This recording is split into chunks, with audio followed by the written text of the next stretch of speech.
అట్లనే మన దాంట్లో కూడా ఎవరైనా పోయేది ఉంటే కొంచెం భుజం దట్టూరి చేరి ఏ పని ఉన్నా వచ్చి చేయించుకొని పోండి. మీ అందరిని చూసి నాకు మంచి సంతోషమైంది. మీరందరూ అండగా నిలబడి ఒక సభ నేను మిమ్మల్ని అందరిని అడిగేది ఒక్కటే, నా కోసం కాదు, రాహుల్ గాంధీ గారు దీంట్లో పెద్ద ఎత్తున చేసిండు. మీ సత్తా ఆనాడు ధర్మయుద్ధం పరేడ్ గ్రౌండ్లో చేసినప్పుడు నేను మీకు అండగా నిలబడ్డా, మీకు గుర్తుందో లేదో మరి ఇది వచ్చిన వాళ్ళకి. సరే, ఆ రోజు నేను వచ్చిన అట్లాంటిది ఈరోజు విజయోత్సవ సభ పెట్టుండ్రి. రాహుల్ గాంధీని దామన్న తీసుకొస్తాడు. ఎందుకంటే మనము కృతజ్ఞత చూపిస్తే ఆయనకు కూడా ఉత్సాహం వచ్చి ఇంకో 4 రాష్ట్రాలలో చేపిస్తాడు.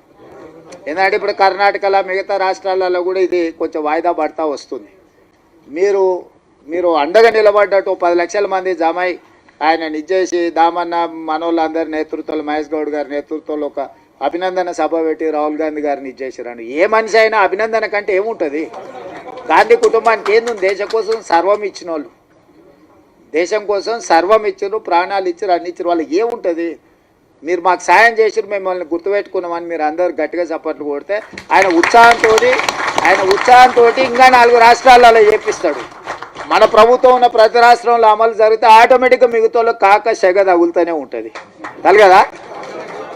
తప్పు సప్పుడు ఇప్పిస్తూనే ఉంటుంది కదా వాళ్ళ చెవులకు.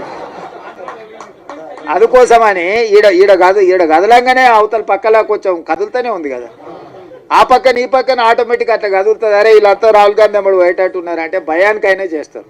అప్పుడప్పుడు జర తెలివిగా భయపెట్టి కూడా చేసేది నేర్చుకోండి అని తెలియజేస్తూ సెలవు తీసుకుంటున్నా.